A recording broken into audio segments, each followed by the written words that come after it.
Alright, hello creeps! If you are new here, my name is Anda and horror is my life.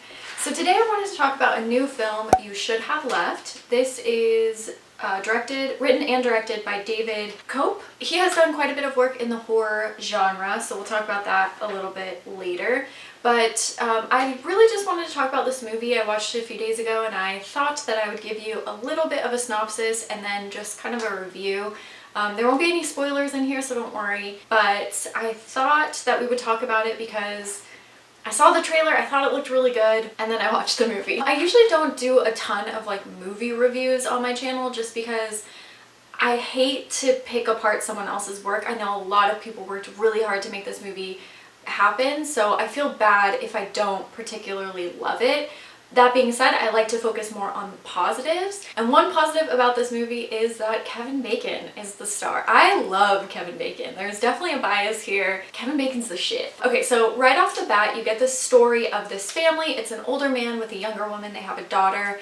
And you get the idea that the dad is feeling some sort of guilt or remorse about something that happened, but you don't really know. But you find out rather quickly. They want to like work on their issues, so they end up going on vacation to Wales, and that's where kind of like the story unfolds.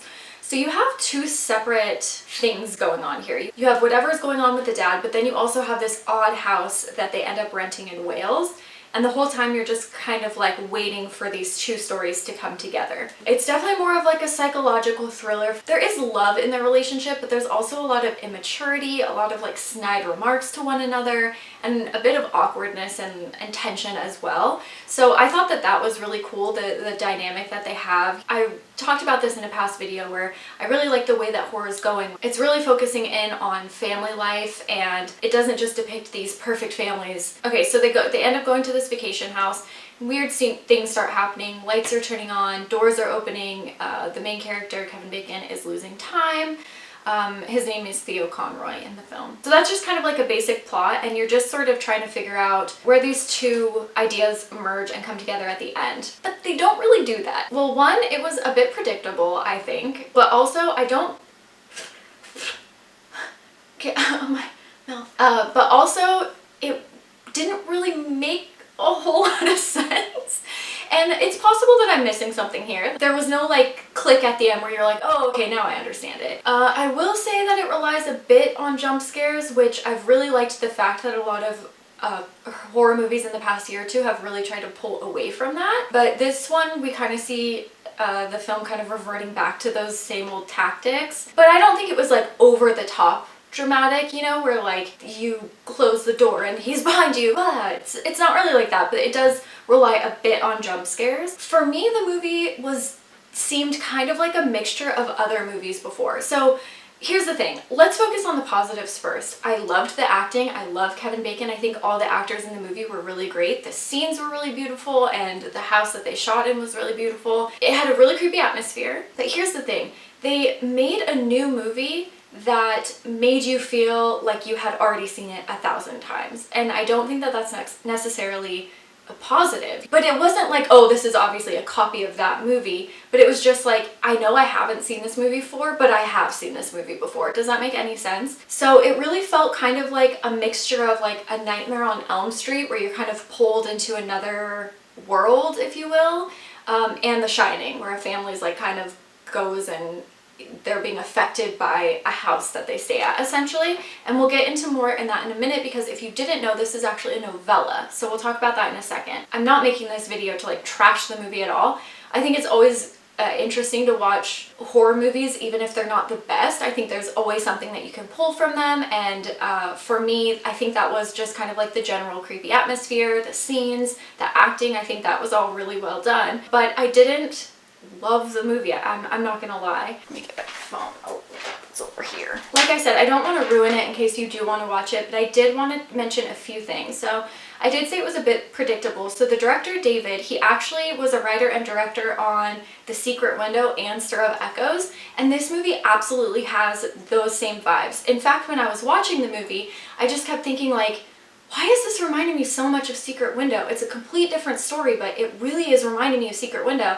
And it wasn't until after the fact that I looked up the writer and director where I was like, oh my gosh, yeah, he wrote and directed the same thing.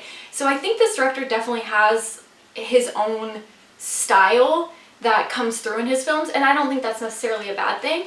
But if you want to watch a movie like this one, I would suggest A Stir of Echoes or Secret Window over this one. I think those are both really great movies, and this one just didn't quite hit that mark. I also did want to say that he was a writer on Death Becomes Her, and that is like one of my favorite dark comedies of all time. That's a fantastic one too. That one has definitely a way different feel, but I just wanted to bring that up because I saw that and I thought that that was quite interesting. So now I wanted to talk about the novella. So this was written by, I'm gonna butcher this guy's name, David Kaisman. He's actually a German writer, but it was translated into English, so you can read the novella if you wish. Let me just pull up Wikipedia, which is obviously a very scholarly site. I apologize to all my college professors for using this as a reliable source. So it has the title You Should Have Left, but obviously in German. Du hast es geheim sollen.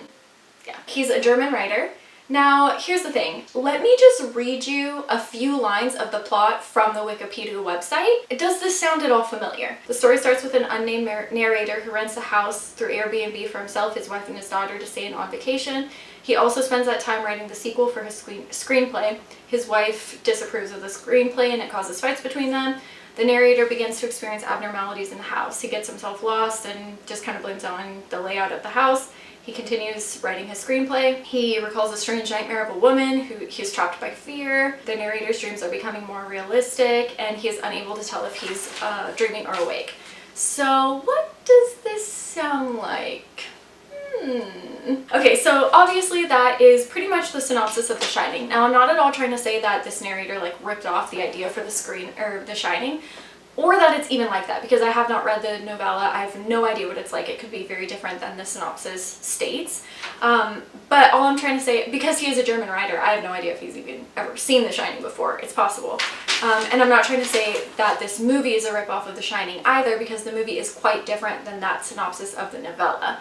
But what I'm trying to say is that there are a lot of movies that this movie seems to pull from that I would rather, like, I would lean more towards watching than this one, is what I'm trying to say. So if you want a movie that's kind of similar to that, but isn't that, just pick up The Shining, you know what I mean? Or Stir of Echoes or Secret Window. I think they all have like an element, and especially those last two have like that twist at the end that this movie really failed to deliver. So is this movie worth watching? Here's the thing, if you want to watch something new and you have your whole family living together and you guys just want to sit down and watch a new movie and rent it for 20 bucks, okay, sure, yeah, why not?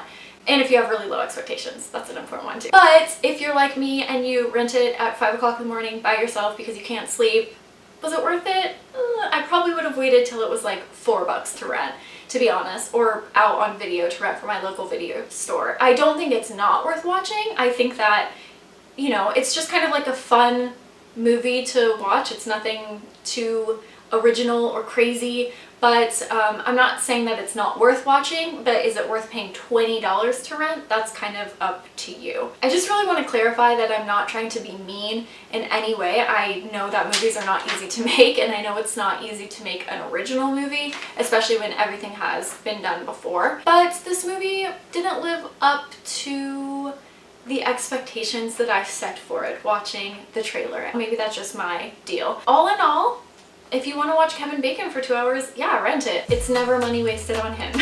Again, I just wanted to give you a quick synopsis, so if you were, you know, had your finger hovering over that rent button and you weren't quite sure, hopefully this helped you out a little bit. If you have seen the movie, let me know what you think, and let me know if it didn't make much sense at the end, because I feel like we didn't really get a clear explanation of really what was happening, and I could have just missed something, so let me know down below. Yeah, I think that is all for today.